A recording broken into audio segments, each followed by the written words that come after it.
আপনাকে অ্যারেস্ট করলো? কি জন্য অ্যারেস্ট করা হলো? আপনাকে কি জন্য অ্যারেস্ট করা হলো?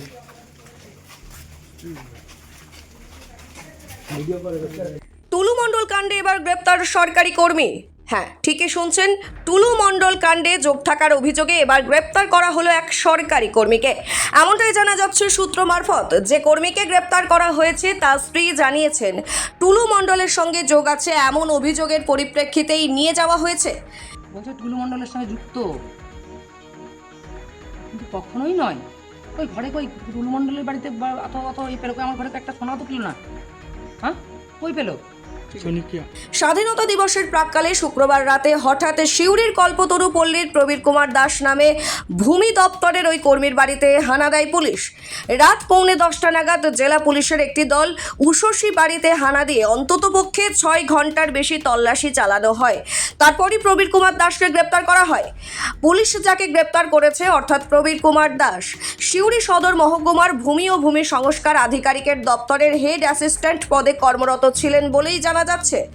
যদিও তাকে গ্রেপ্তারের কারণ হিসেবে পুলিশ আনুষ্ঠানিকভাবে কিছু জানায়নি, তবে ওই সরকারি কর্মীর পরিবারের সদস্যদের দাবি টুলু মণ্ডল যোগের পরিপ্রেক্ষিতেই তল্লাশি ও গ্রেপ্তার। অ্যারেস্ট করেছে আপনার স্বামীকে? আমি জানি না, আমি এই ব্যাপারে কোনো কথা বলতে চাই না। আমার অনেক রাত হয়েছে, আমি কিন্তু অসুস্থ।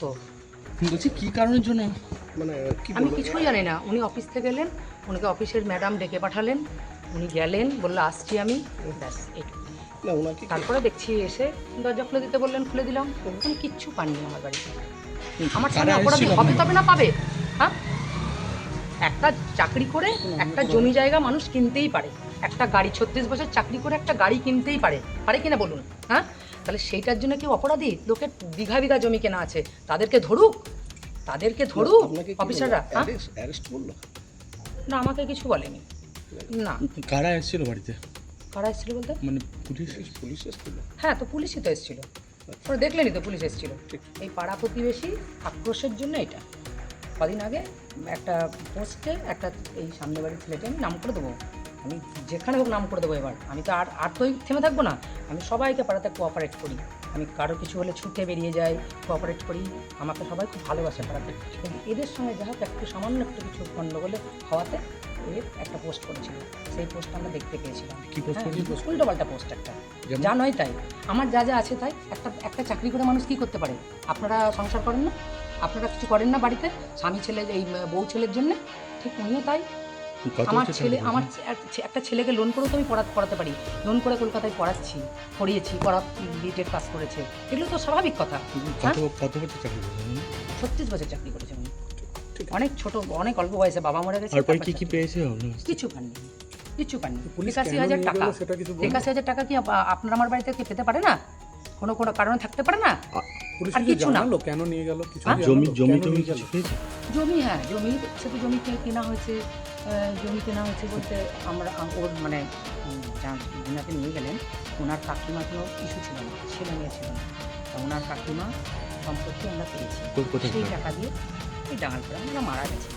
হ্যাঁ, তো ওনাদের সম্পত্তি আমরা পেয়ে তাই দিয়ে একটা জমি কেনা হয়েছে। কতটা জমি তাও? হ্যাঁ, অল্প 2 কাঠা 4 কাঠা। হ্যাঁ, মানুষের থাকে না সেই রকম, হাই লাখ কিছু নাকি। বলছি আপনাকে কিছু জানালো কেন নিয়ে যাচ্ছে? পুলিশ কিছু জানালো না? বললো কালকে কোর্টে যাবেন তাই। টুলু মণ্ডল কাণ্ডে সম্প্রতি তার ম্যানেজারের কাছ থেকে একটি ডায়েরি উদ্ধার করা হয়েছে বলে দাবি করেন সরকার পক্ষের আইনজীবী। সেই ডায়েরিতে সরকারি আধিকারিক ও কর্মীদের নাম রয়েছে বলেও দাবি করা হয়। এখন এই ঘটনার পর প্রশ্ন উঠছে, তাহলে কি সেই ডায়েরি কাণ্ডের জেরেই গ্রেপ্তার হতে হলো প্রবীর কুমার দাসকে? গাড়িটা নিয়ে তাড়াতাড়ি চলে আসুন।